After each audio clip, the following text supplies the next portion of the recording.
তোমার অনাগত সবকিছু ভিডিও করি। তোমার অনাগত ভবিষ্যৎ তোমার বউয়ের প্যান্ট দিয়ে আসবে। So ওটাই when হবে you না, এখন আছে choose তোমার your life ইয়ে আছে partner, না? you don't choose your চাপ life না, partner. এখন ওই করবে না। Same time you are choosing the mother of your upcoming sons and daughters. চাপের আপনি ভিতরে যখন ওরা বিয়ের জন্য মেয়ে চাপে খোঁজেন, থাকবে। আপনি শুধু মেয়েই খোঁজেন না। পাশাপাশি আপনার অনাগত যে ছেলে মেয়েগুলো সবাই ভাই। নিয়ে আসবে তাদের মাও খুঁজতেছে, ঠিক কিনা? So, মা যদি ভালো হয় ফ্যামিলি ভালো। আমাকে একটা শিক্ষিত মা দাও, আমি একটা শিক্ষিত সমাজ পাবো। ঠিক কিনা? এজন্য প্রথম দায়িত্ব হচ্ছে ছেলে মেয়েদের জন্য ভালো মায়ের ব্যবস্থা। পরে ফারুক রাদিয়াল্লাহু চাপের ভিতরে না।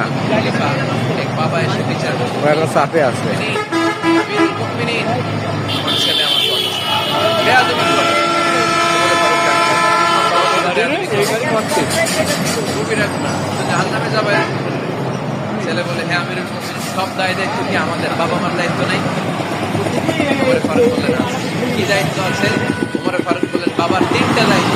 বাবার আইয়াত্তাকিয়া উম্মা, বাবা তার ছেলের জন্য ভালো মায়ের ব্যবস্থা করবে। কথা বলবেন না?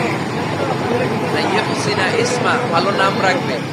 আইয়ুআল্লিমাহুল কিতাব, কোরআন শিক্ষা দিবে। এবার ছেলে বলে, শোনেন আমার আব্বাই 3টার একটাও করে না। 3টার একটাও করে না, বিচার দিতে আসছে আমার নামে। আমার মা হচ্ছে এক জাঞ্জি নর্তকী নারী, এক অগ্নি উপাসকের কাছে ছিল। আদব, আখলাক, ভদ্রতা, সভ্যতা কিচ্ছু